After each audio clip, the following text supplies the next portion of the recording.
thank everybody for joining, and specifically thank you to my guest panelists today. Welcome. And the topic that we're talking about today, AI and ethics. So just before we dive into it, quick thank you to Corby Speech Analytics for sponsoring the session today.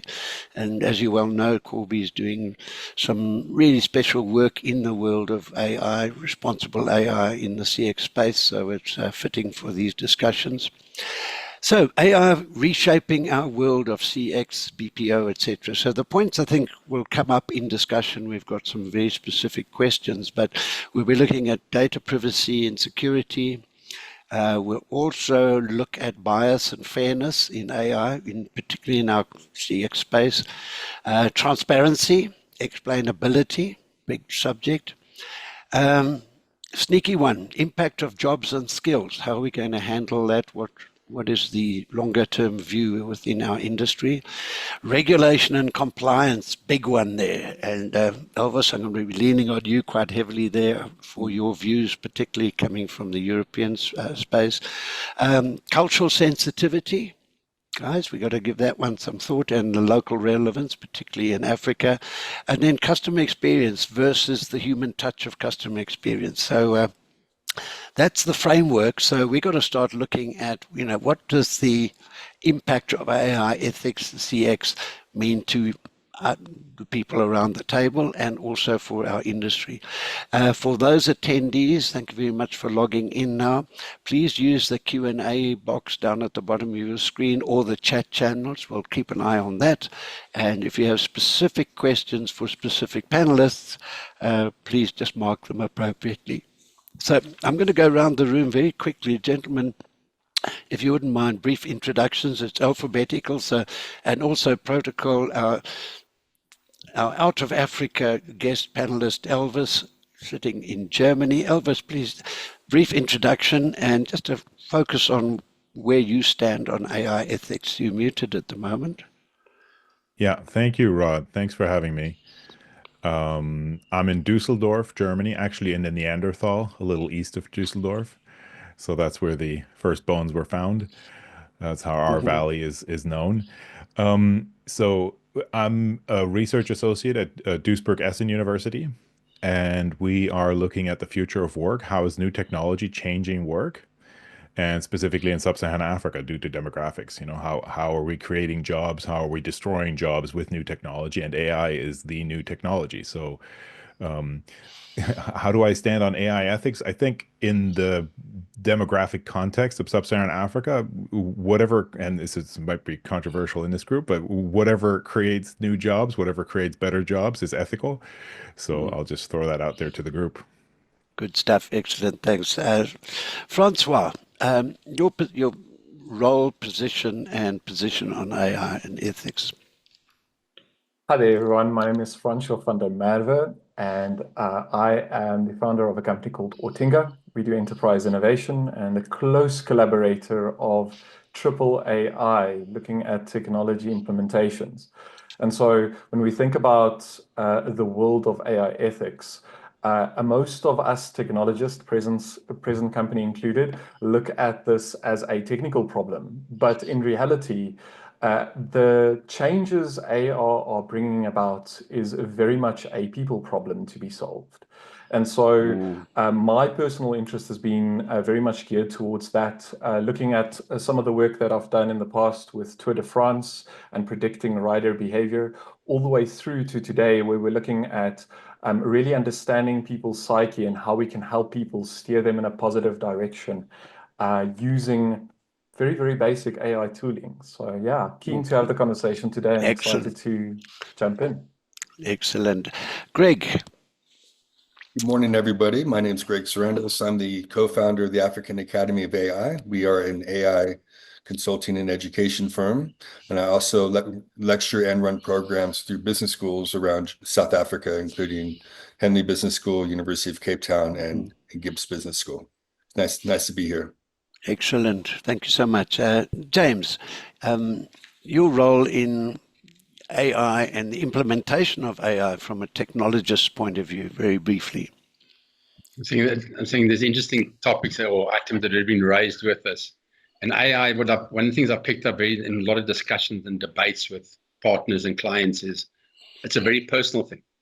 And it affects people, depends on what their culture's upbringing, social standing. So that thing we mentioned with Africa, creating jobs in it, that's a critical thing. So, and being technology, I agree technology doesn't solve all the problems, but it's been interesting to see how it's going to sit and affect or impact the industry. Excellent. Thanks for that, James. Johan, your position, I mean, you lecture widely on this topic and follow you on LinkedIn and some of your writings. Your opening, your background or your position that you're in at the moment and your quick view on AI and ethics in that, with a spin on Africa. Rod, thank you. Colleagues, delegates, lovely to see you all. Johan Steyn, I call myself an AI, a human-centered AI advocate. So I'm not super excited about AI. It's amazing. I'm worried about us. And I'm worried about my son, who is 11. And Greg and Francois, who I also collaborate with, will know I always say I speak as a father before I speak as a technologist, Rod and team. What, especially from an African perspective, will we be left behind? Are we already being left behind? This whole idea of customer experience, but Afrocentric, relevant, ethical, non-biased customer experience is really what I'm focused about. So I lecture, I teach, I train a lot of people, but I just want one day when I put my head down and I go to wherever I'm going to go, for my boy to say Dad and his colleagues did enough to secure an AI future that will benefit us here in Africa. Yeah, you got me lump in my throat on that one. Thank you so much for sharing that. I'm going to kick off with Elvis first. In the research that you're doing, and I've been watching your fairly recent travels through West and East Africa or Central Africa, in your research, are you seeing AI taking old jobs away and creating new jobs, or just changing the face of how we do BPO and GBS in Africa? So let's just focus very briefly on the whole jobs and job creation or job erosion. Yeah, right. Super hard question. I mean, my colleague Fabian Stefani and I are looking at how to increase the number of jobs, how to see not a decrease in jobs in digital services. So in the broadest umbrella term of anything that we can export, that we can do from our computers, that we can export to global markets.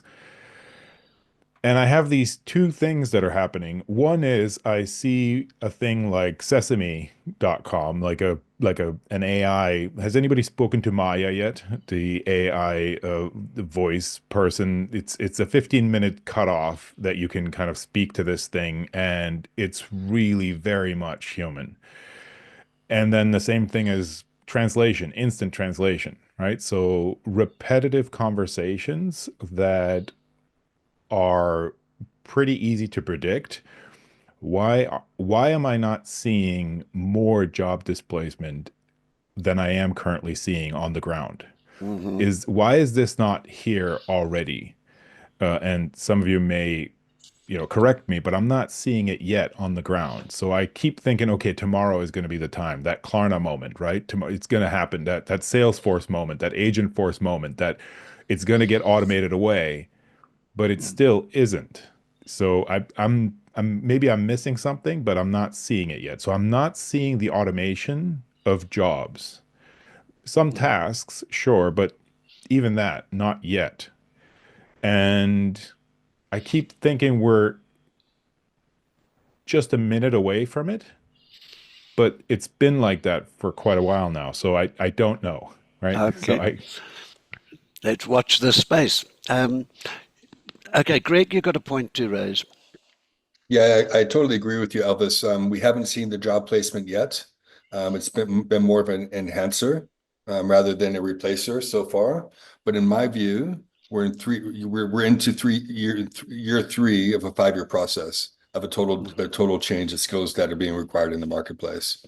So I do think it's coming, but your data is absolutely correct. It has not destroyed jobs yet, but all major innovations in the past have all led to more better paying jobs and prosperity eventually. But like the automotive transition went from 1885 to Model T, $260 in 2025. That was a 40-year transition. And I reckon we're kind of compressing that into like a 5-year process. The 5-year plan, right. James, now you're sitting at the leading edge of deploying technology using AI. What have you seen happening in that space? Then I'll come back to you, Francois, so you've got a hand up. I agree with what's being stated. I believe it's in a 5-year phase. People are scared at the moment. They don't understand it. People are still trying to understand what's happening. They're trying to see how it'll implement it. Everybody's looking at how it's going to cut jobs or save costs. When people go around in industry and saying within 10 years, people are going to be working a 2-day week, that puts a bit of into people. I think that was a statement that was made by, I think Bill Gates said it the other day. So those concern me when people make statements like that, and the drive in industry and technology is to take jobs away. We believe in using technology to enhance the experience, not just to take out the jobs. I'm saying we're in the industry of creating jobs. Africa, we need to create jobs. So just using tech to remove it, I disagree that direction. Very good point. Francois, you have a point. Yeah, so I've got 3 quick points I'll make. The first one is, as AI evangelists or enthusiasts, which I prefer to use rather, even though most people think that we're evangelists, it's more enthusiasts. What I found is that the world of AI is moving so quickly, and there's so many new things happening all over the world, that we think that that same rate of improvement is true for the rest of the world.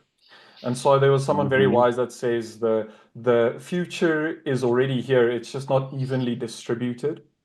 And so when you think about the AI future, the people who are living at the very cusp of that is living a very different future to the people who are not necessarily as close to that world as others are. So that's the first point. The second point is, when we look at other emerging technologies, things like blockchain, things like cloud technology, just to name the 2 latest big digital transformations, the SaaS world. What we see is we see that there is a definite build-up period to the critical mass point for when we start seeing a transition.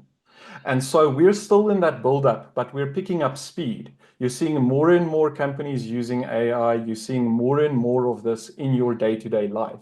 But what we don't see necessarily is this snap moment, and I love how you stated that, Elvis, the Klarna moment or the Salesforce moment, right?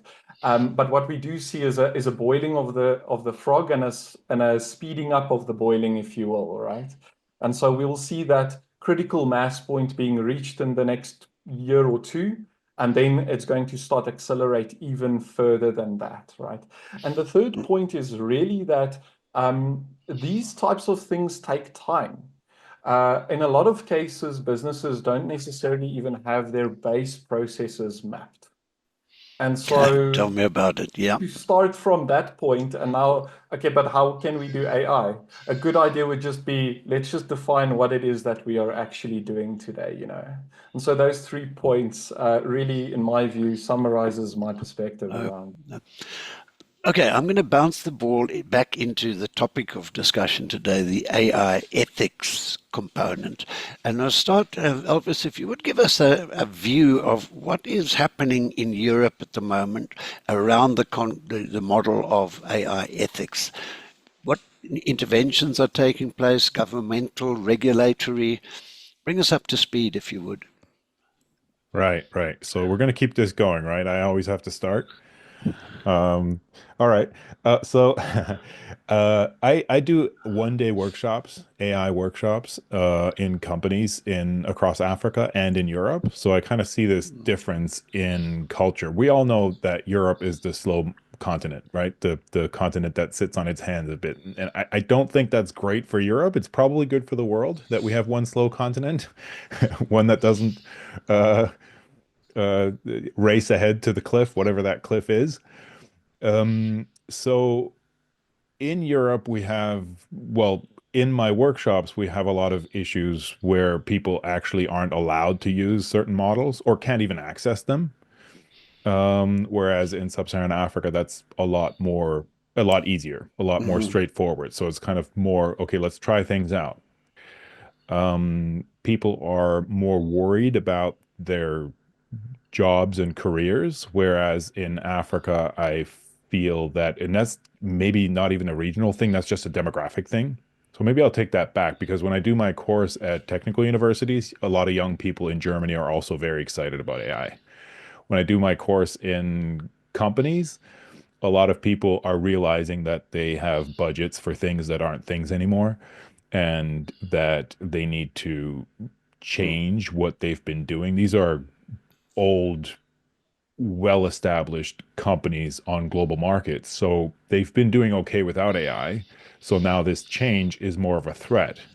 Whereas from sub-Saharan Africa, you have, maybe with the exception of South Africa, but you have a lot of tiny markets trying to break into global markets and saying, okay, what new thing? We've always been talking about leapfrogging, right? So what new thing could we do now to change things to become more competitive? And there is more of a chance people are saying, okay, well, this looks interesting. Let's dig into this.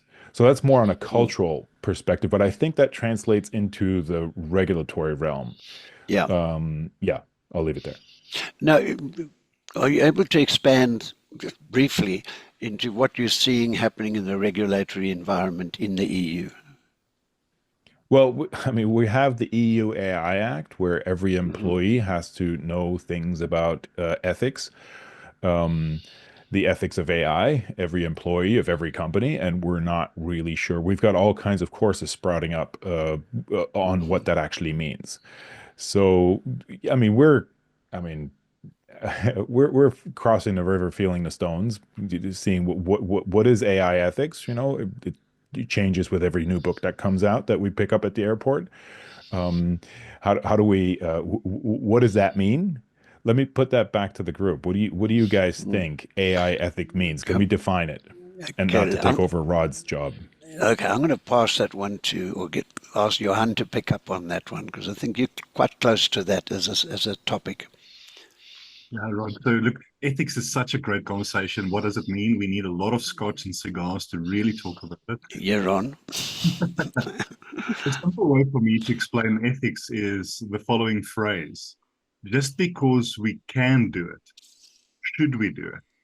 And AI platforms give us a great deal of power over consumers, over the population. If we use it, we should use it responsibly. But if we have the right data, we can really be masters of the universe. But just because we can do it, and especially in our region where we don't have a regulatory framework, we pretty much can be cowboys and get away with a hell of a lot. Mm-hmm. And I think, Rod, it's very relevant to the population you are serving. You know, the way we can manipulate people to make buying decisions, purchasing decisions, and the like. Of course, we do it. We are here to make money, and my biggest concern is in education, how we use AI ethics. But it is, and I like what you said, Elvis. It's what's it? Crossing the river, feeling the stones. We are figuring it out.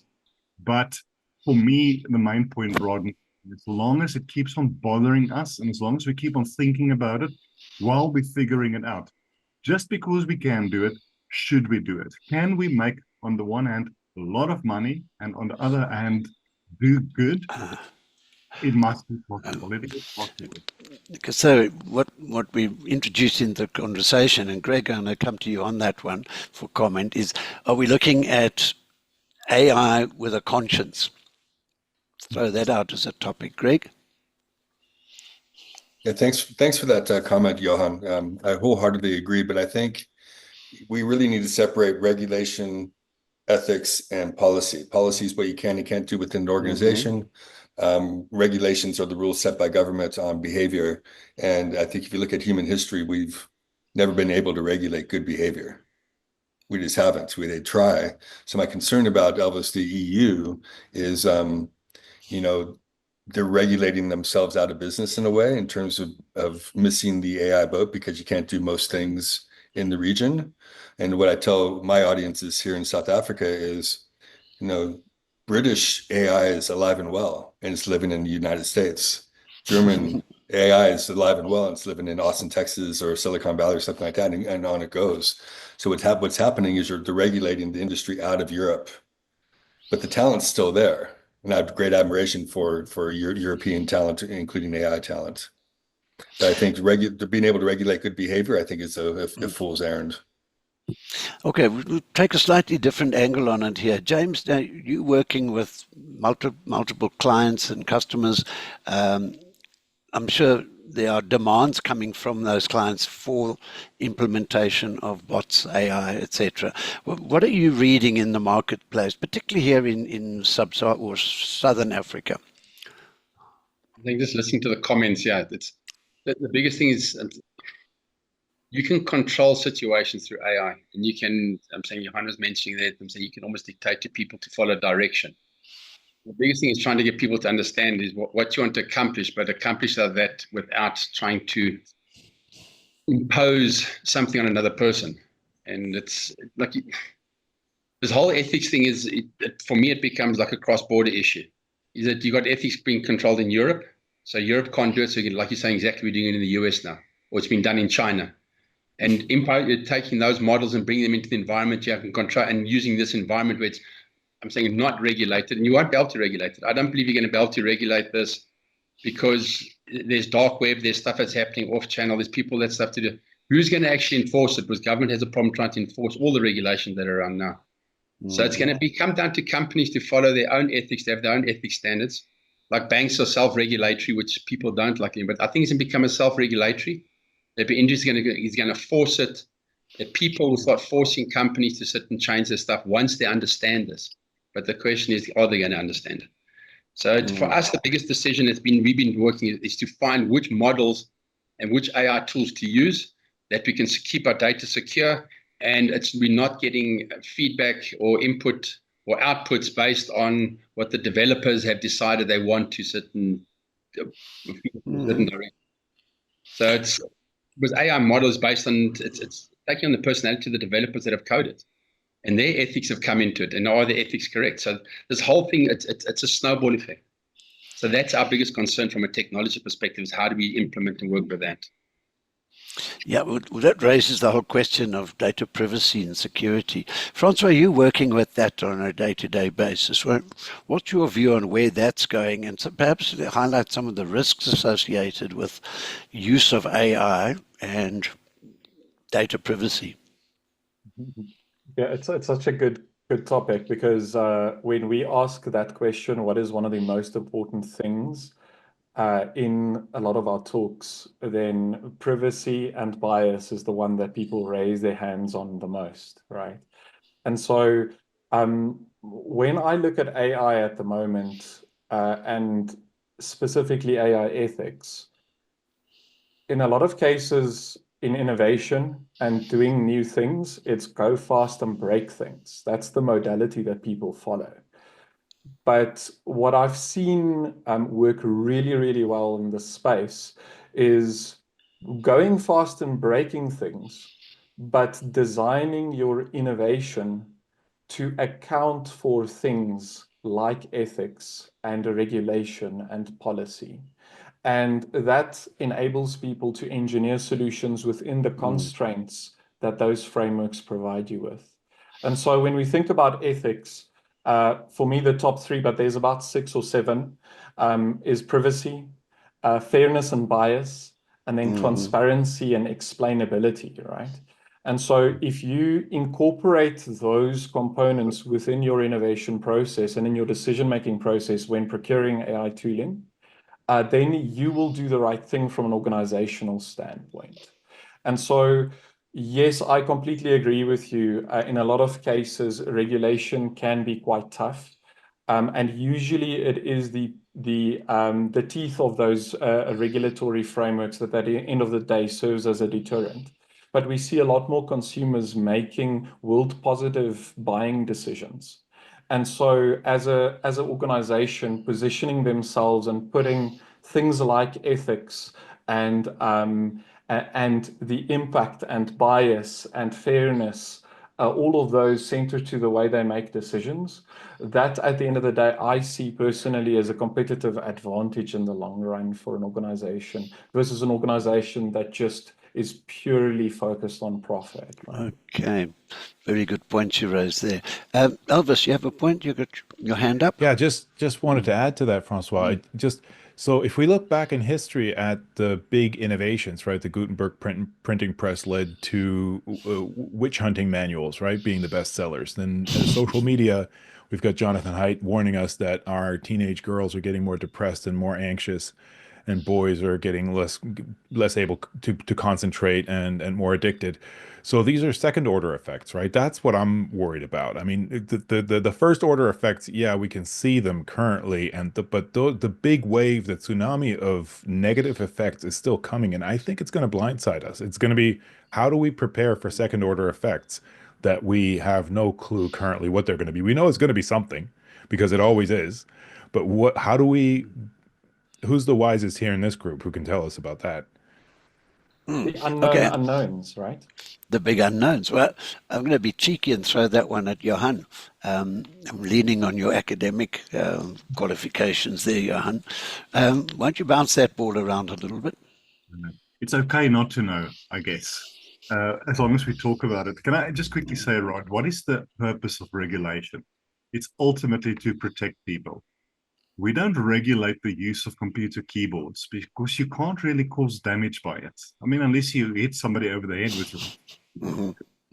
We do regulate driving and seat belts because you can cause a lot of damage.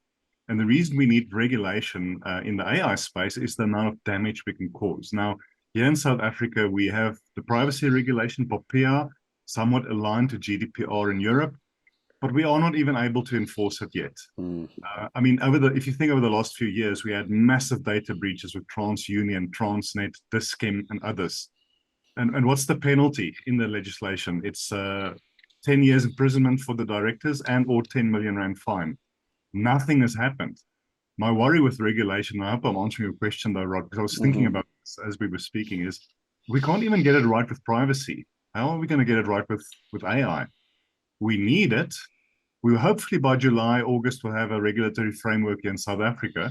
But I think it's like that schoolboy. If they don't catch me out, I'm going to do it. I don't think about maybe reputational damage if we get it wrong. But I just don't. If I could be blunt, I'm sure it's a safe space. I don't think anyone's going to give a shit. Not in this country. Or not. Well, that's quite spooky because it's already starting to impact. We're already starting to see screeds of commentary and social media channels about the evils of AI. And yet, the other hand, the balancing act is the benefits and the, let's call it the educational advantages that we might get out of it. James, technology.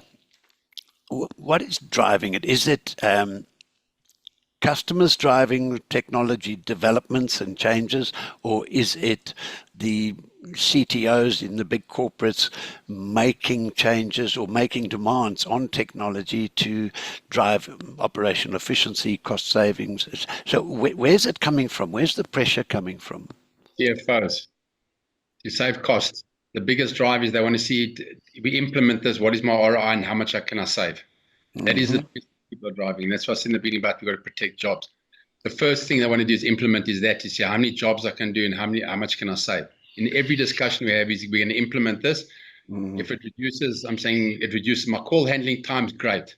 But just to take the jobs where I've seen some of the questions that are coming up as well is that technology has been driven by cost. It's people want to save money. They want to be able to do it cheaper, faster, and be able to make more money out of it. It's a straight margin thing, but also pressures from society and the costs of doing business nowadays has become astronomical. So you have to try and find ways to sit and reduce the cost.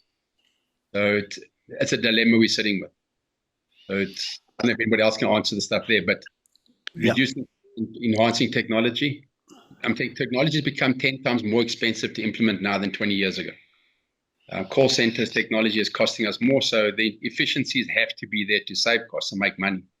But how do we do it? Okay, good point. Francois? Yeah, I completely echo that. In almost all business decisions, it's a commercial decision. and it's driven by a spreadsheet at the end of the day.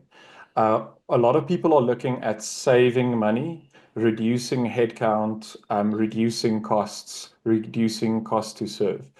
The world of AI is actually going to unlock a nearly infinite upside to increasing the value that you're able to produce for your customers. Just being able to call into a call center and the agent already has a very clear idea of Francois is going to call in about these three things. Let's see which one it is today, right? Based on his customer profile, based on his profile history, it might be one of these three things. As a customer, I think that's fantastic. But I think in the long run, what we'll see is that, like with any other tool, when we moved from the manual farming equipment to the automated farming equipment, our ability to produce value has been increased by orders of magnitude. And so we'll just see the same thing happen here. Let's be honest, we're all humans, and our ability to adapt and leverage tools like this is what really differentiates us from the other living beings on this planet. Nice perspectives on that. I see you, Johan, nodding your head there. You concur with Francois' point there. Just if I can just quickly talk about chatbots or call centers, Rod and team. They suck. I hate them. You've got so much data on me, especially my mobile phone provider. That, and to your point, Francois, by the time I call you with predictive analytics, you should already have the answer on your screen, or the most probable answer. It just irks me, Rod, that if we think of our banks in particular, it's all of them. And us knowing the potential of this technology, it irks me that it's so crap to speak to a contact center or a chatbot, especially with the banks. But that's why I'm nodding my head. We can do better. Already. Okay, while we're about it, let's, wring out some of the dirty washing. What about these auto-attendant phone calls, unsolicited outbound calls? Who's going to pick up on that and comment? Yeah, maybe to bring it back to ethics, Johan, so on the one hand, you're worried about ethics, but on the other hand, you want CX to get better, right? I kind of bring these two together and think I'm worried about some hypnotic phone call arriving that knows me very well and knows what makes me pull out my credit card.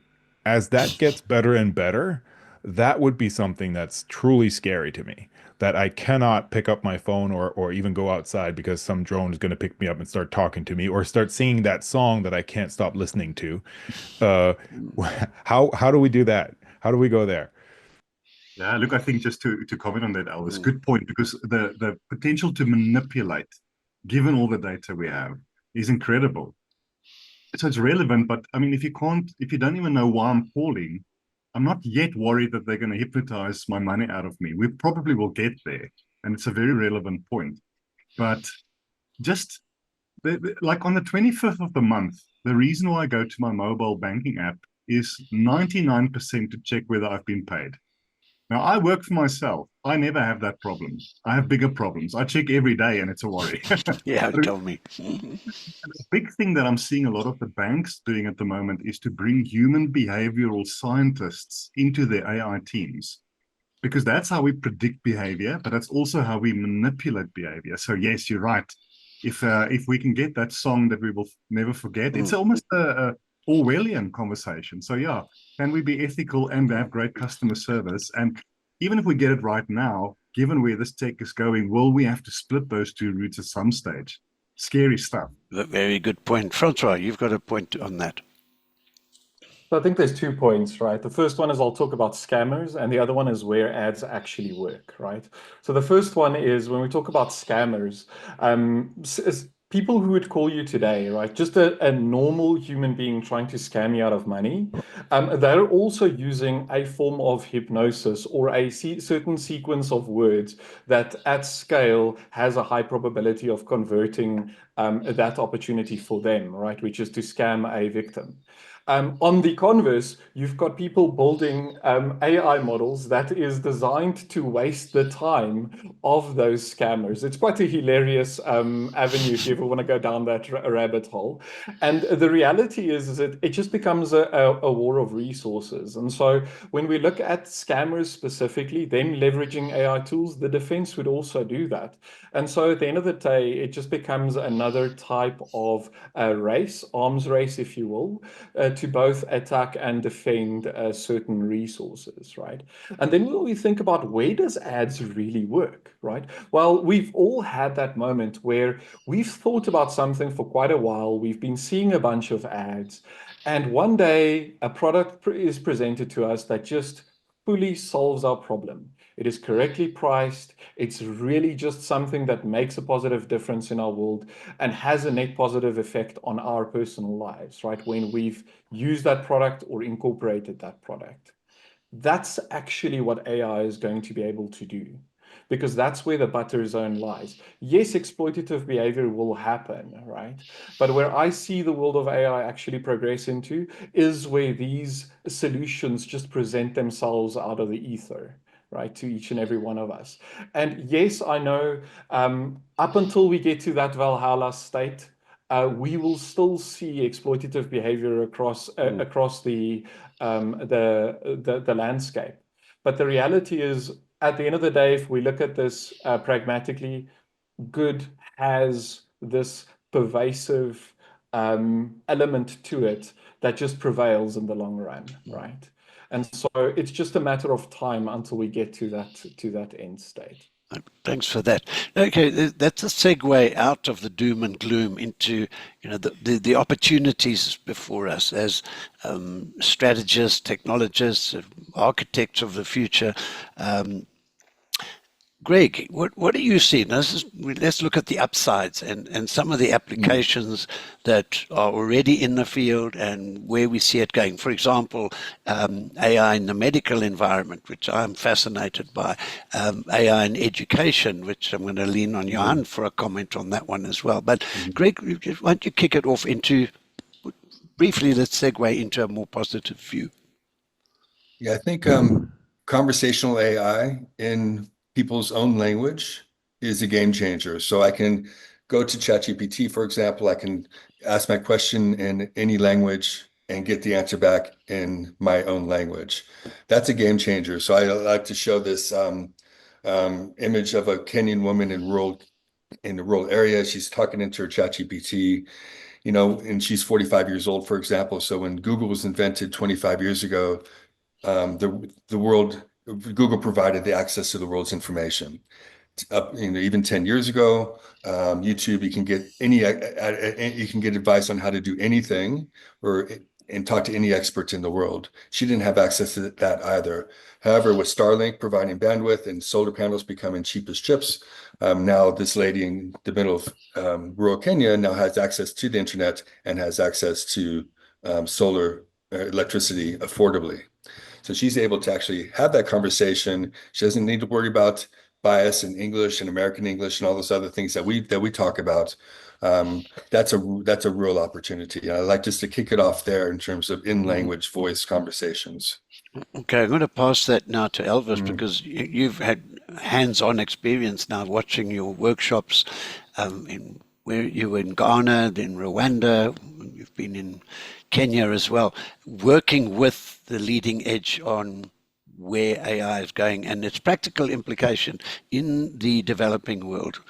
Elvis, your views. Yeah, right. So maybe I can tie it into a bit what we talked about earlier. So Nick Clark at BCG has this concept of everyone having bots working for them so that we don't have large contact centers, working. You have this concept of Apple kind of disguising your email address and making that pretty easy, right? So that there's a barrier between you and the outside world. So that I have a bunch of bots working for me as an individual. And the way I this might change tomorrow, my opinion, but the way I kind of see this going is becoming AI managers. So each of us is becoming a manager. So if you think of like the 1810s when we have steam engines coming in and products coming out of mass production factories, those were not good products. those were actually quite crappy products. The artisans back then were still better at making products for quite a long time until mass production actually became good, right? So if you wanted to buy a pen, you best not buy it from a mass-produced factory because it was probably going to break easily. It was probably, that's where I see ourselves in AI right now. So right now you have a question of, are you going to hone your artisan skills, or are you going to work with this less than perfect technology and figure out how to manage it, right? Because what came out of mass production was the management of other humans, right? How do we as groups and organizations work better together? That had not directly anything to do with the steam engine or electricity later. It was more us working as teams, as groups. And now, I mean, many of you know the Delacqua et al. Study that just came out showing that individuals working with AI are as productive as teams working without it, right? So we're getting that jump where if I, as an individual, am working with my team of bots, if I derogatorily can still call them bots, right? My team of artificial engineers or psychologists or call center agents, right?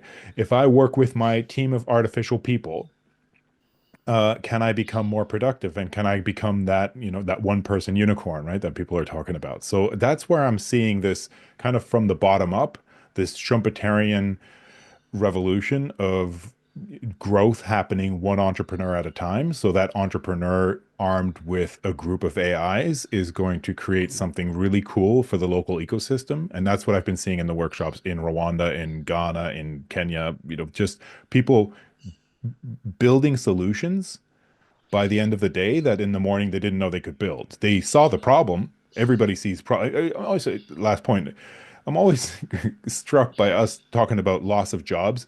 We're probably going to have jobs as long as we're going to have problems. And we have tons of problems in the world. I mean, we see problems all around us. There's bottlenecks everywhere. How do we solve them? And that's work, right? That's a job. Very good point. Very good point. Greg, I see you nodding your head profusely there, so take it away. Oh no, I totally agree with everything Elvis said. It's you know, yes, technology destroys jobs, but it creates many more opportunities, right? Eventually. So the question is, do the opportunities become before the jobs are destroyed or after? I think, you know, predictions are difficult, especially about the futures, as they say. And my biggest concern, and we've alluded to it in this conversation, is we end up with mass unemployment. And what the big tech people say, yeah, but then you'll be able to work on more creative, strategic tasks. But also, as we talked about in this forum, corporate executives, with if they don't know what it is, they'll strive to cut cost, and then they get their bonuses, and the business gets, you know, good end of year in the quarter results. So those are my concerns: is the decision making on executives and the pace of job displacement. We're still in the doom and gloom space now, but Uh-oh. who's going to take us into the magical world of the utopian world driven by AI? Johan, I think you started out quite eloquently focusing, saying it's what are we as leaders in this industry doing for not my kids, they're far too old, but your kids and much younger generation, that 10, 12, 15-year-olds coming through the system at the moment. What are we going to do for them in the way in which we guide the industry, we perhaps guide the regulatory environment, the control mechanisms, and develop the technology to deliver? Rod, look, firstly, I think it's no longer in the domain of the technologists only. It's every one of our responsibilities, especially parents, teachers, educators, and I do like what's been said. I mean, will AI create more jobs than it destroys eventually? It probably will, but it brings us back to education. Are we preparing people for that world? Now, I'll get to the exciting stuff eventually. I'm leaning toward doom and gloom, Rod, the more I work in this field. But sorry, that's where the scotch comes in.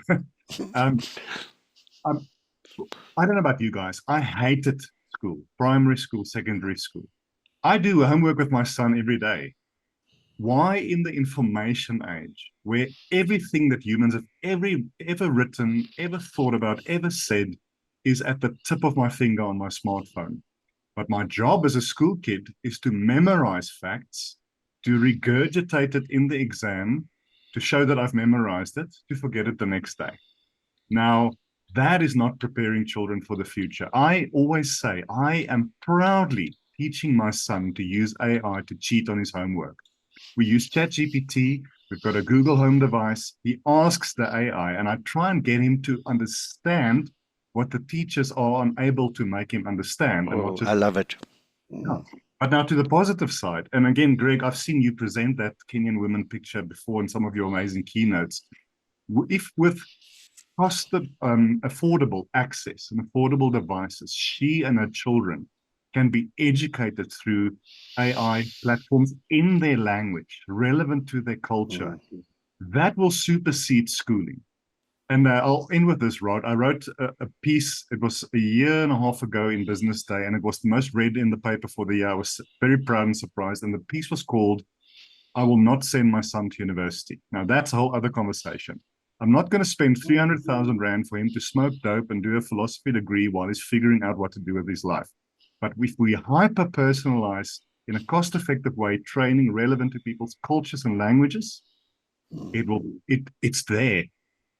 Last point on this topic. No, go for it. I'm loving what you're saying, Sue. Firstly, when you're 18, you should not make a career choice. You should be barred from making a career choice, because if you watch Suits, it doesn't mean you can be a lawyer. It's way too expensive. It takes way too long. And the status quo, I don't work with any of our large universities anymore because they are falling behind so quickly, but they're so arrogant, these professors, wonderful, smart people. I bet you in 10 years from now, our large universities in South Africa and probably in big parts of the world will be non-existent. It will be small, outcome-based courses, mostly online. But here's my one advice to my boy: become a plumber. It's unrelatable. You're going to make a crap load of money. Yeah. Pause there for now. Love it. Francois, you've got some really interesting stuff about what's coming out of the likes of Google. Take us on that journey. Awesome. Yeah. So just a quick show of reactions. Who here has heard about the term AI agents before? Just like show of reactions if we see everyone. Okay, there's like a lot of them. Okay, great. So the premise of this is actually incredibly beautiful, right? And we see this being implemented in OpenAI's reasoning or deep research capabilities. But there's something even more powerful and capable than that, and it's called Google Co-Scientist. And it is a tool that effectively helps researchers to do research at scale a lot faster, right? And so we all have heard about the term antibiotic resistance, where if you take too many antibiotics, the bacteria becomes resistant to antibiotics and it loses its efficacy. We've been trying to solve this problem as humanity for the last 10 years, and we finally came to a few solutions that we can use to sustainably restrict this problem from being a problem in the future. Took us 10 years. This exact same problem was given to Google Co-Scientist, and it came to the same conclusion without having the answer in 2 weeks. Mm-hmm.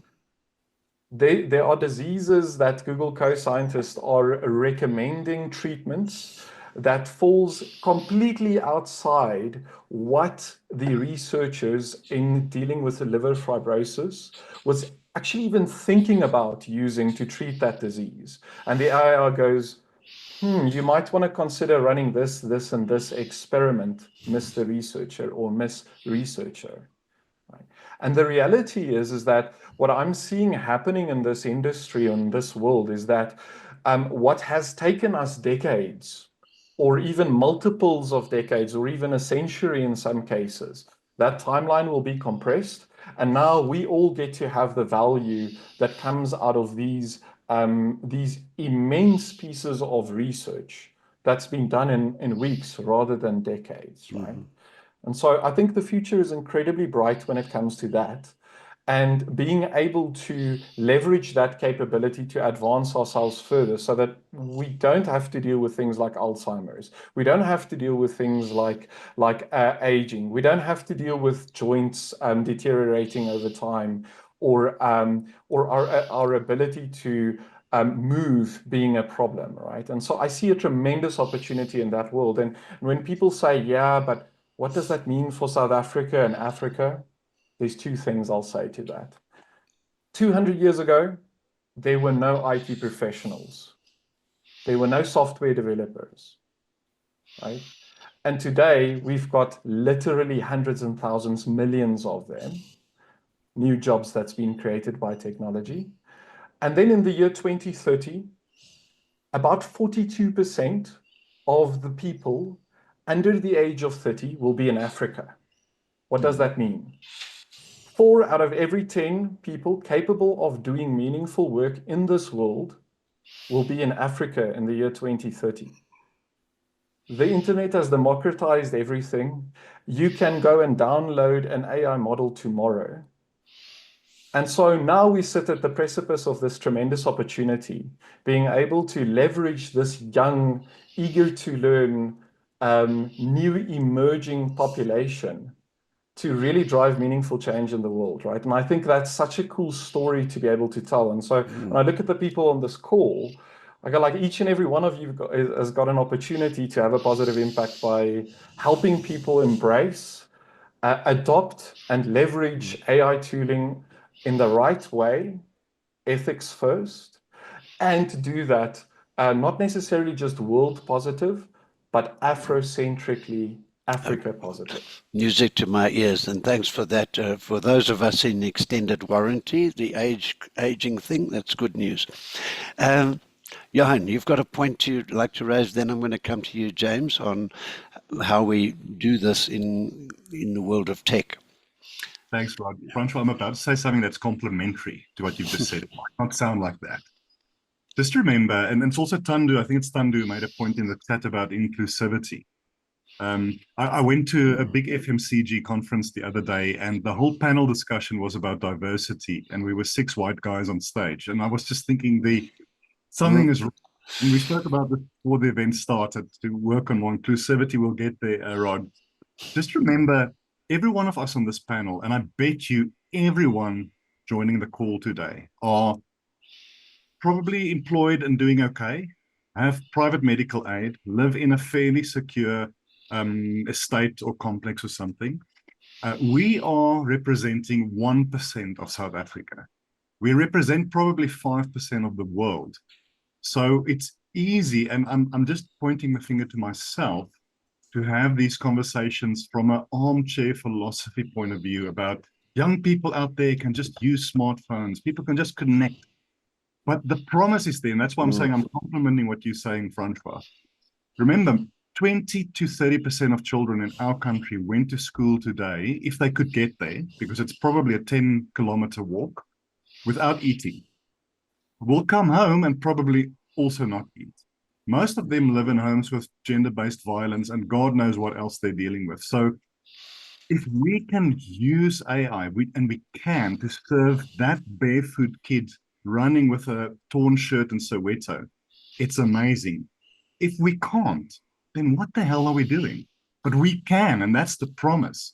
But I'm just trying to get that basis here of what we are talking about here today. It's such a limited view of the world and of AI that it's almost scary. But the promise, Francois, is there. Let's get it right. Let's make it work in a shack where 6 people are sharing a phone that's 20 years old. Then we are winning. Yep, you hit the nail right on the thumb. James, you've got a hand up. We've got 5 minutes. We start heading for wrap-up shortly. Nothing about tech, but listening to everybody, the part I'm saying, the analogy in Kenya where they're using the phone, and the part that I think is the benefit, and that I think where it's going to, I think Africa is going to ramp over everything. The first introduction that people are getting to technology is AI. They haven't gone through the Google fact. They're going to AI has become part of their life and is their life. So they are. I'm saying they are going to grabbing it with both hands, and I think they're going to move faster. And hearing what Elvis and them were saying in countries where they're sitting and they don't know how to solve a problem in the morning, have a problem and solve it by afternoon.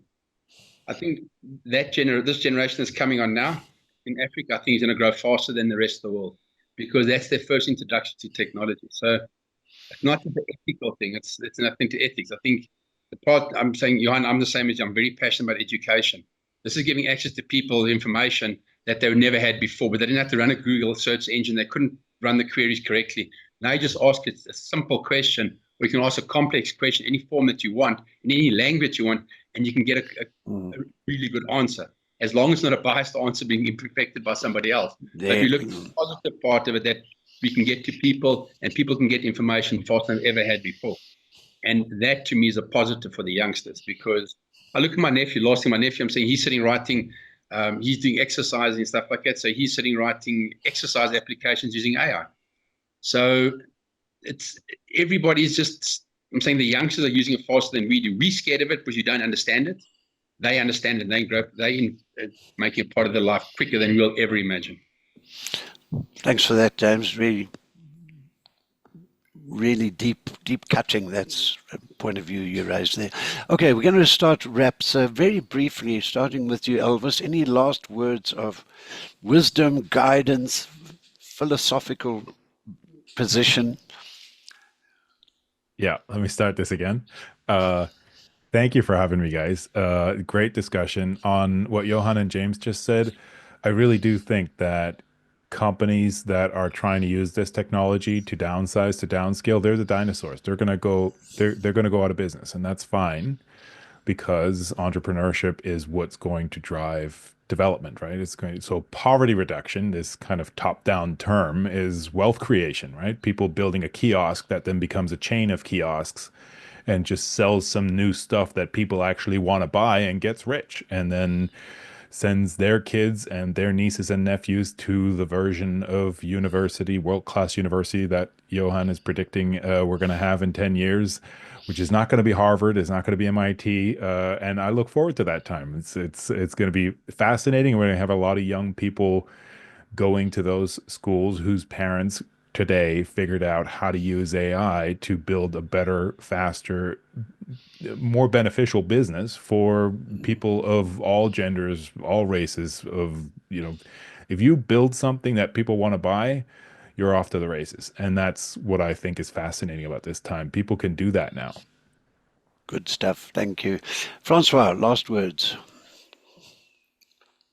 It's just such a pleasure spending some time exchanging thoughts with very, very articulate and intelligent people about a topic that really matters. So thank you very much for having me, and I really just appreciate being able to have this conversation.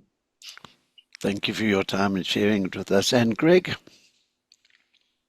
Yeah, I'd like to close with one of what Elvis said earlier about there's no shortage of problems to solve in the world, and therefore their opportunities will be created, because that's how jobs and opportunities are created. And that really stuck with me. I think that's how we need to look at this AI thing, is that we can use AI and the other peripheral emerging technologies to solve problems in the world. So for Elvis, I'd like to thank you for that comment.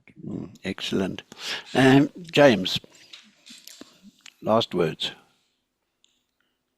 Muted.